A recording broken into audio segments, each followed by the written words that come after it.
آئیے قرآن مجید فرقان حمید سے آیات آپ کے سامنے رکھتا ہوں جس میں اللہ تبارک و تعالی نے علم تعبیر کو یعنی خوابوں کی تعبیر بیان کرنے والے علم کو اللہ تعالی نے انعام کا درجہ فرمایا۔ اللہ تعالیٰ سورہ یوسف میں فرماتا ہے وَكَذَلِكَ مَكَّنَّا لِيُوسُفَ فِي الْأَرْضِ وَلِنُعَلِّمَهُ مِن تَأْوِيلِ الْأَحَادِيثِ۔ صدق اللہ العظیم۔ اللہ فرماتا ہے اسی طرح ہم نے یوسف کو اس کے ملک مصر میں سلطنت عطا فرمائی اور اس کو علم تعبیر خواب سکھایا۔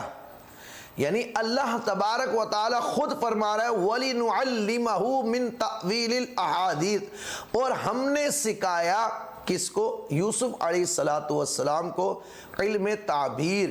یعنی یہ وہ انعام ہیں جو اللہ نے اپنے بزرگیدہ نبی یوسف علیہ السلام پر نازل فرمایا۔ دیکھیں اللہ تعالیٰ نے اس کو اپنے انعامات میں شمار کیا۔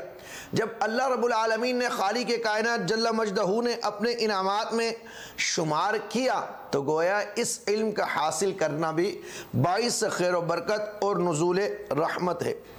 جب سرکار دو عالم صلی اللہ علیہ وسلم معراج شریف کے بعد آپ نے ایک خواب دیکھا جس کی خدا تعالیٰ نے خود تصدیق فرمائی، چنانچہ ارشاد باری تعالیٰ ہے، یہ دوسری دلیل قرآن سے لقد صدق اللہ رسول رؤیا بالحق لتدخلن المسجد الحرام، یہ ایک طویل آیت ہے، انشاءاللہ من الآمنین محلقین رؤوسکم ومقصرین، یہ پوری ایک آیت ہے۔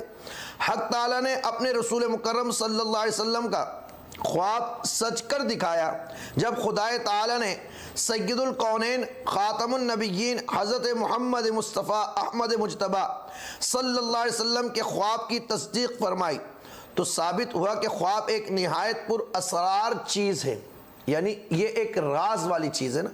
اللہ تعالیٰ خود تصدیق فرمایا لقد صدق اللہ رسول رؤیا، اس کے رسول نے جو دیکھا تھا تحقیق اللہ نے اس کو سچ کر دکھایا۔ کیا کہ فتح مکہ ہوا، صحابہ کرام اس میں آئے تو حضور نے یہ خواب میں دیکھا تھا اور خواب کی پھر تعبیر ظاہر ہوئی اور اللہ رب العالمین نے اس کو خود بیان کیا۔